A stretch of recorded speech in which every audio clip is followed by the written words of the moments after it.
Salut à tous, c'est Minou, j'espère que vous allez tous très bien. Donc voilà, après cet excellent match de la Tunisie face à l'Irak justement, je vais d'ailleurs vous faire un petit débrief. Aujourd'hui on se retrouve pour l'avant-match du dernier match, le match décisif qui opposera la Tunisie à l'Uruguay. Donc voilà, juste avant que la vidéo ne commence, n'hésitez pas à vous abonner et à liker. Et sur ce, je vous dis comme d'habitude, bonne vidéo à tous. Donc voilà, on va commencer un petit peu à parler des news, tout simplement du match face à l'Irak, un petit débrief, un mini débrief, et justement parler un petit peu de l'Uruguay. Et après on va faire un petit peu l'avant-match, etc.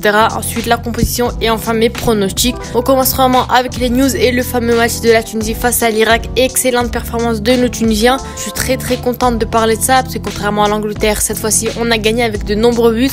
Donc voilà, avec un premier but de Snana à la 55e minute. Donc voilà, première mi-temps c'était assez compliqué, on subissait, etc. C'était beaucoup trop compliqué pour nos Tunisiens, mais on a réussi à tenir. Ensuite un but de El Djebali 2 minutes plus tard, et enfin vers la fin de match sur penalty un but de Gorbel qui l'a transformé. Donc voilà, pour moi ça a été vraiment une excellente performance malgré carton rouge de Nasraoui qui l'a reçu bêtement, etc. où il sera suspendu au prochain match. Mais sinon ça a été un très bon match d'Arfaoui, notamment notre gardien de but avec 11 arrêts sur ce match. Exceptionnel gardien, machallah. Donc voilà, Arfaoui, je suis très fière sur ce match. Il nous a énormément sauvés, surtout quand on subissait, etc.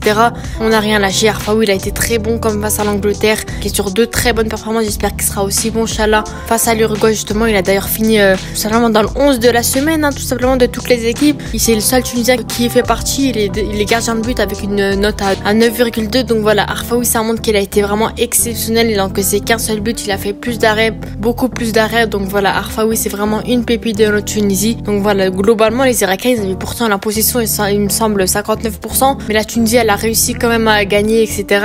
Première mi-temps, on a fait que subir, faut pas se le cacher, ça a été beaucoup trop compliqué pour nos Tunisiens. On a compté sur un très bon gardien. L'attaque, ça a été très compliqué. La deuxième mi-temps, on s'est enfin réveillé. Sinana avec un super but. Donc voilà, pour moi, il s'est un petit peu réveillé. On avait tendance à le critiquer, lui dire Jaziri Junior, etc. Mais pourtant, il a réussi à marquer avant Djibril Othman ou Yacoub, etc. durant cette Coupe du Monde. Pour moi, Sinana, il a fait une très bonne performance. Après, à voir si c'était parce que c'était l'Irak ou parce qu'il a vraiment ce niveau, etc. Mais pour moi, Sinana, il a vraiment fait une très belle performance. Donc voilà, la compo, au départ, elle m'a fait un petit peu peur. Je vais pas vous le cacher, justement, parce qu'avec Sinana, etc.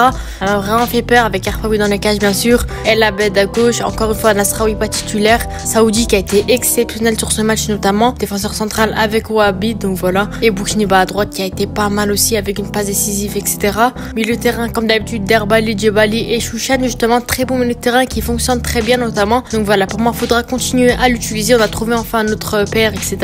Et on attaque Yacoub à gauche, Nana en pointe et Daoui à droite. Donc voilà, là, ce qui m'a fait plaisir, c'est de voir Daoui titulaire, tout simplement parce que voilà, il mérite amplement. Il était très bon face à l'Angleterre, malgré qu'il n'ait pas réussi à marquer le but. Là, il a fait quelques passes décisives. Donc voilà, Nana, ça a un petit peu fait peur, mais pourtant, il m'a fait tromper, tout simplement. Et voilà, pour moi, ça a été une assez bonne composition. Et je pense que voilà, ils méritaient leur score. Une très bonne victoire face à l'Irak, fallait pas perdre, justement. Donc voilà, et on a d'un autre côté l'Uruguay qui a perdu aussi face à l'Angleterre 3-2, tout simplement. Donc voilà, c'était un match très serré. Et après cette deuxième journée, on a 2 victoires pour l'Angleterre. Donc voilà, ils sont qualifiés. La deuxième place, elle sera très compliquée à avoir. Et pour l'Uruguay, c'est pareil que la Tunisie. Ils sont à un match, une défaite pour l'Uruguay et un match, une victoire. Donc voilà, ils sont à une défaite et une victoire pour l'Uruguay. Donc voilà, maintenant on va un petit peu parler du match, justement. Ça reste le dernier match, tout simplement. C'est celui qui peut nous offrir la qualification en 8e de finale. Pour le moment, concernant les pays africains, il n'y a que la Gambie qui a réussi à se qualifier. Je pense que la Tunisie mérite aussi une place en 8e de finale. Je pense que vous êtes d'accord avec moi aussi. C'est le dernier match de poule et celui qui peut tout changer, tout simplement.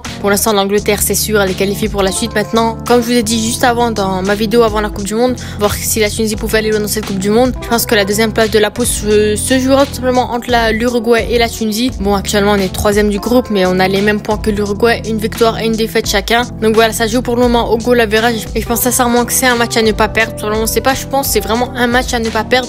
La Tunisie doit se donner à 100% sur ce match. Vraiment, on doit tout donner. Je sais que l'Uruguay, c'est pas une équipe facile à battre, mais vraiment, faut pas se lâcher et se donner à fond. Je pense vraiment que la Tunisie peut faire de très belles choses si on fait une bonne composition, si on a un très bon Arfaoui, une très bonne attaque, un très bon milieu de terrain. Je pense que ça pourra tourner et on pourra réussir, pourquoi pas, à les devancer. Voilà, notre composition. Qu'est-ce que je vois en composition? Je vais m'adapter avec la suspension de Nasraoui, justement. Arfaoui dans les cages, Inch'Allah, il sera super bon. Dans les 2 premiers matchs, il a été très bon, que ce soit l'Angleterre ou l'Irak. J'espère le voir de même face à l'Uruguay. El Abed à gauche, Saoudi, Ouabi en défenseur centraux et Boukniba à droite. Donc voilà, Derbali, Chouchan et Djebali en milieu de terrain et Yacoub, Snana et Daoui. Pour moi, je verrai la même composition que contre l'Irak justement. Ça reste pas les mêmes adversaires, je sais, etc. Mais pour moi, c'est une équipe qui est en confiance. Ils ont déjà gagné un match, ils vont se dire que ça y est, ils pourront faire de très belles choses face à l'Uruguay. Et pour moi, la composition, elle est très très bien. Il y a rien à dire là-dessus. Après, il faudra plus se renforcer en défense parce que le gardien, il faudra plus subir. Là, faudra le remettre en confiance, etc. Même s'il est très bon, faut pas compter que sur ça. Saoudi, il est très bon aussi. Wahhabi, c'est assez compliqué pour lui. Voilà. Après, voilà, faudra essayer de défendre, attaquer, faire des contre-attaques. Faudra pas faire que subir comme on l'a vu dans la première mi-temps. Et justement, avec cette composition, mon pronostic, je vois peut-être un match nul Tunisie-Uruguay 2-2 ou soit malheureusement peut-être une défaite de la Tunisie 2-1. Mais personnellement, j'y crois à une victoire de la Tunisie. Je pense qu'il pourrait gagner 1-0, 2-0. Voilà, j'y crois. Dites-moi vos pronostics en commentaire comme d'habitude, bien entendu, vos compositions probables, etc. Donc voilà, ça reste le dernier avant-match de potentiellement des poules, des matchs de poules. Dites-moi en commentaire vos pronostics, qu'est-ce que vous verrez sur ce match, quelles seraient les meilleures choses, etc. N'hésitez pas à vous abonner et à liker. Bien sûr, je ferai une vidéo débrief et pourquoi pas challenge qualifié en 8e de finale. Donc voilà, sur ce, c'était Minou. Ciao.